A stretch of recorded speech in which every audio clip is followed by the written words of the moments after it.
zaman itu yang paling terkenal astrolog ini yang selalu meramal bintang siapa.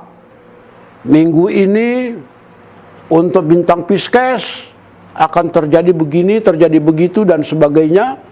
Itu sangat terkenal pada waktu itu adalah Empeh Wong Kamfu. Ini Empeh Wong Kamfu ini sangat terkenal. Ramalan zodiaknya, astrologinya ada di berbagai macam majalah. Seorang pria keturunan Tionghoa dengan wajah begitu berwibawa dan kacamatanya memakai rantai begitu. Wajah begitu agung, kelihatannya berwibawa juga. Dan orang ini meramalkan bintang-bintang seseorang mulai dari Aries sampai ke Pisces 12 bintang. Jadi konstelasi bintang di sepanjang ekliptika, Aries, Taurus, Gemini, Cancer, Leo, Virgo, Libra, Scorpio, Sagittarius, Capricornus, Aquarius, Pisces, itu semuanya diramalkan bagaimana nasib orang-orang tersebut dalam minggu atau dalam jangka waktu tertentu. Celakanya banyak sekali yang sangat mempercayainya, sehingga para remaja acap tergila-gila dengan zodiak semacam ini. Tak urung apabila dalam buku perkenalan mereka menuliskan apa zodiak mereka. Di zaman kini kelihatannya sangat lucu. Namun tetap ada sampai sekarang orang yang masih mempercayainya dan masih tetap mencantumkan apa sebenarnya bintang dia, hafal dia. Seperti misalnya seseorang yang kelahiran tanggal 15 Desember misalnya, tak urung dia akan mengatakan bintang saya Sagittarius. Dia hafal. Ini adalah akibat dari ramalan bintang di masa lampau yang begitu ramai ada di mana-mana. Bahkan juga di sebagian koran pun memuat ramalan bintang semacam itu. Zaman keemasan berbagai majalah sudah lampau. Ada majalah Remaja Ria. Dulu ada majalah Ria Remaja juga, kecil ya. Sekarang ada majalah, ini ada majalah bukan Ria Remaja, tapi Remaja Ria. Ini dibalik begitu saja. Majalah Remaja Ria ini terbitan tahun 1972 juga. Covernya bukan artis terkenal, tapi artis yang baru beranjak tumbuh barangkali ya. Ini ada Linda Christian, ini remaja putri yang menyertai lomba Children Pop Singer 1972. Ada Henny Sunaria, Ratu Pariwisata Indonesia.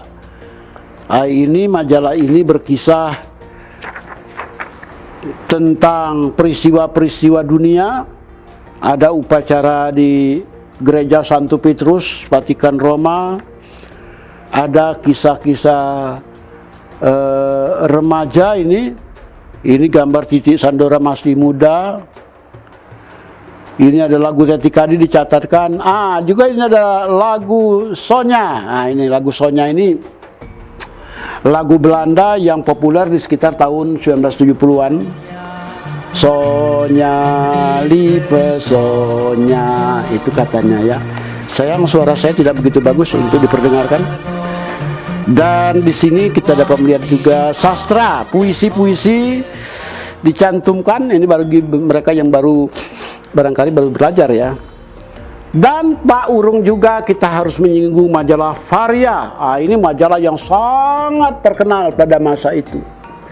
Majalah Varia ini merajai segala tempat pada masa lampau. Dan isinya pun begitu bervariasi. Sesuai dengan namanya, ini terbitan tahun 3 Juni 1970. Ini jadi lebih kurang 51 tahun yang lampau. 51 tahun yang lampau kita masih bisa membaca berita-berita tentang ini Bing Slamet. Ini Bing Slamet ini ketika itu masih hidup, Bing Slamet tahun 70. karena kita tahu Bing meninggal tahun 1974. Ada apa namanya bintang-bintang film yang lain dan sebagainya dapat kita ikuti dari sini. Ini kisah apa namanya istri Pangeran Monaco ya. Bukan, Ratu Farah, Farah Diba dari Iran ya. Ratu Farah dari Iran, Farah Diba, istri Shah Iran yang tersingkir oleh revolusi rakyat zaman Khomeini tahun 1979. Bagaimana kisah Ratu Farah Diba dapat kita baca di sini di majalah semacam ini. Cukup akurat dan dapat kita jadikan referensi untuk menceritakan hal ini kepada orang lain atau dalam bentuk apapun. Serta berbagai kisah yang lain lagi begitu banyak dalam majalah Varia ini. Tetap terpercaya dan sekali lagi dapat kita jadikan referensi. Juga ini ada majalah kita lihat terbit tahun 1969. Nah, ini lebih tua lagi. Nama majalah ini adalah majalah Jaya. D-J-A-J-A. Ejaan lama. Jaya. Jadi D-Y-A-Y-A. Jaya. Ini tahun 69, 26 April 1969. Tentu saja kualitas cetakannya masih kualitas zaman itu. Untuk zaman sekarang ya tentu saja cetakan semacam ini tidak laku. Akan tetapi untuk zaman itu ini sudah sangat lumayan. Nah, ini kisah tentang apa namanya Robert Duvall. Kisah juga tentang banyak yang lain-lainnya. Ini Gedung Gajah alias Gedung Jodoh ini menceritakan tentang museum di Jalan Merdeka Barat nomor 10, Gedung Gajah. Ini kisah mengenai Kartini, sepucuk surat dari Rukmini. Nah, cetakannya begitu jelek tetapi tidak mengganggu untuk tahun 70-an. Dan kisah-kisah cerpen. Ini cerpen disertakan. Hampir setiap majalah pada waktu itu memuat cerpen. Serta berbagai macam kisah yang lain. Ini kopernya masih terpelihara begitu bagus. Ini dari jauh kita sudah tahu ini Ibu Rahayu Effendi, ibunda dari Pak Dede Yusuf yang mantan Wagub Jabar ya. Ini Bu Rahayu Effendi masih sangat muda. Dan ini Ibu Camelia Malik. Ini Bu Camelia Malik, Ibu Ananda dari Ibu Jamaluddin Malik, adik dari Ahmad Albar. Ini masih begitu mudah. Kalau pengen lihat fotonya ya tentu kita buka majalah semacam ini. Ini tahun 19 terbitan tahun berapa ini ya? Maret 1972. Nah, tentunya ini Camelia Malik sebelum menikah dengan Fuad Hasan ya, drummer God Bless yang tewas kecelakaan sepeda motor di tahun 1975.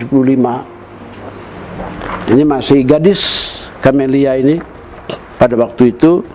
Rahayu mengaku bahwa ia tidak selamanya mampu mengatasi godaan. Ini berita tentang Bu Rahayu Effendi.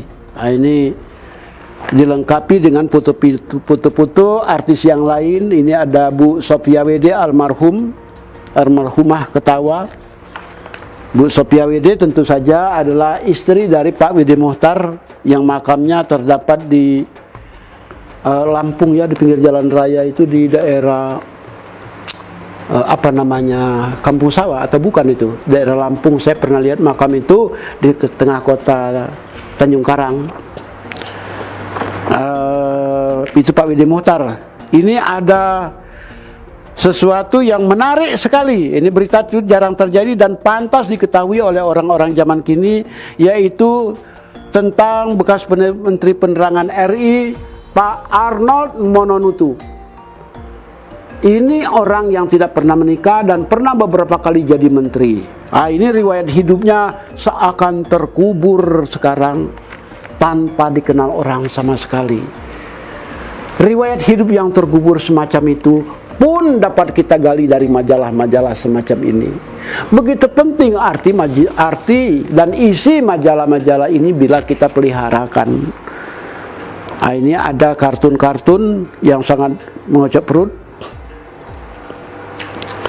serta macam-macam cerita yang lain-lain lagi. Majalah Parya banyak tersebar di berbagai penjuru daerah di Indonesia dengan kartunnya yang begitu banyak, dan tentu saja Joni Hidayat pun turut menyumbangkan karyanya di sini. Nah, dan ini adalah majalah Agustus tahun 1977. Majalahnya berjudul Cantik. Majalah ini tidak begitu terkenal sebetulnya, cuma terkenal di kalangan kelas atau orang-orang tertentu saja.